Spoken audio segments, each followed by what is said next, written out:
You are now listening to About That Business, hosted by Rom Wills. Rom Wills is an entrepreneur and personal coach who has helped people reach their fullest potential personally and professionally. Take it away, Rom. Welcome to Rom Wills About That Business. Opportunities in gentrification. All right.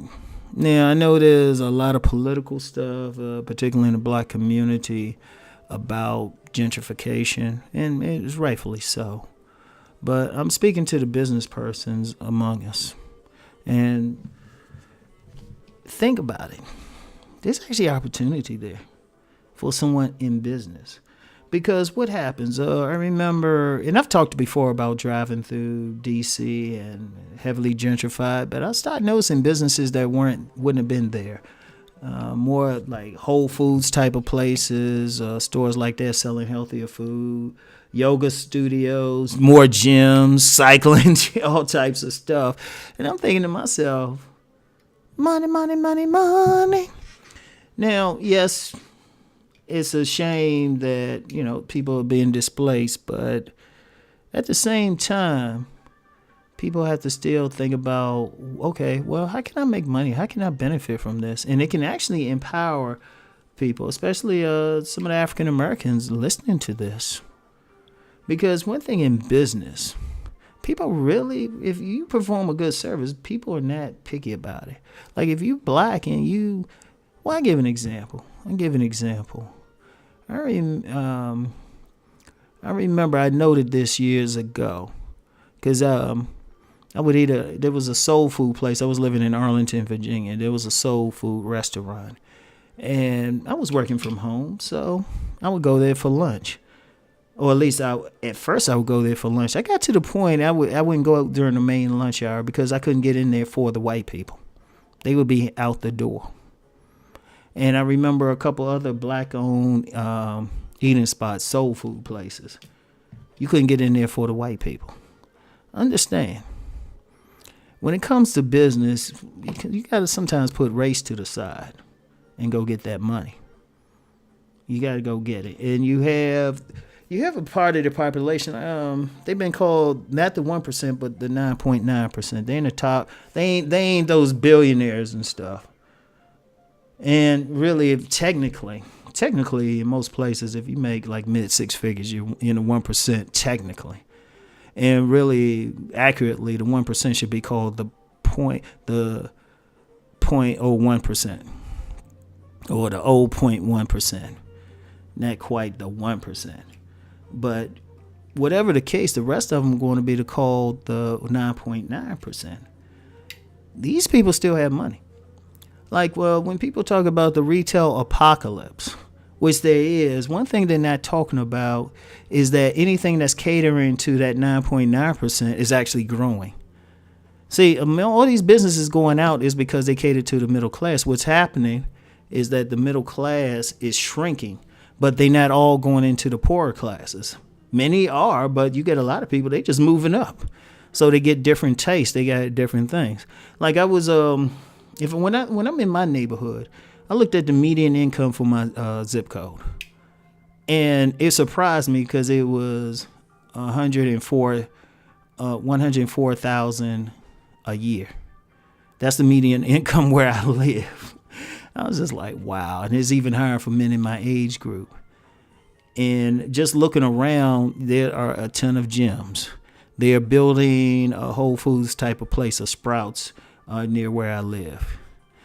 They're building a bunch of restaurants near where I live. They're building a bunch of townhouses where I live. And one thing, I think the area I'm in, the local economy is bolstered. There's a large 55 and older population because they're building a bunch of homes for people 55 and older. It's a good retirement area, really. The crime is almost non-existent. Like non-existent. It's rare to hear anything other than an ambulance. Like police, it's very rare. Stuff happens, but it's very rare. So I'm thinking, wow. And there's a bunch of little tiny gym studio type of gyms that have opened, yoga places. And I'm thinking, wow, money, money, money. Like if you're doing anything that caters to that demographic, you can make some money. It's just that simple. You could be a yoga teacher. You could be a personal trainer. They just opened a boxing gym within walking distance of my home. You could be they're going to open like a little health food. They already opened like a juice bar near me. It's incredible if you get into that stuff. Like and I probably had to come back because a lot of these I do on the fly. So I didn't. I should have looked up where you could look to get an idea about demographics of a particular area. But they have them. You'll pay several $1,000s, but it's worth it. If you're a business and you want to have a spot, it'll tell you everything you need to know about that particular area. And you say, oh, okay, wait a minute. I'm a personal trainer. Let me set up a gym in this area. Or I'm a yoga instructor. Let me set up a gym. Or I make healthy foods like vegan foods.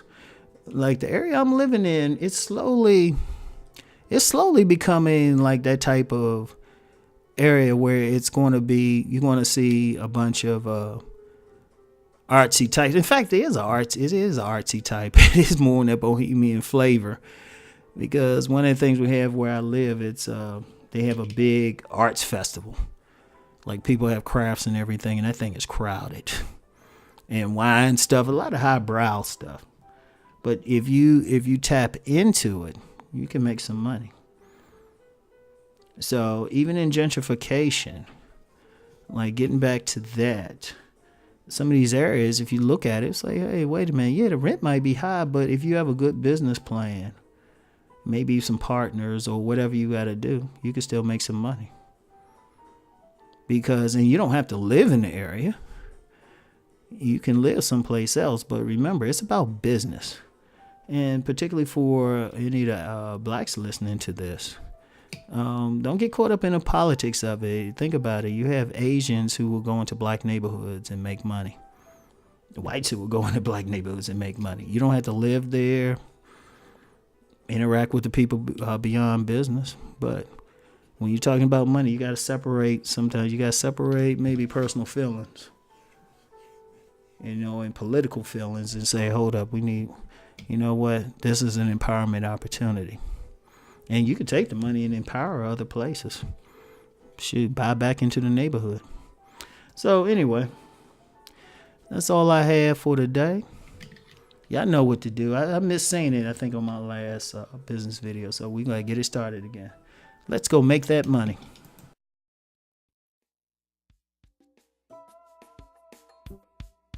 Bye.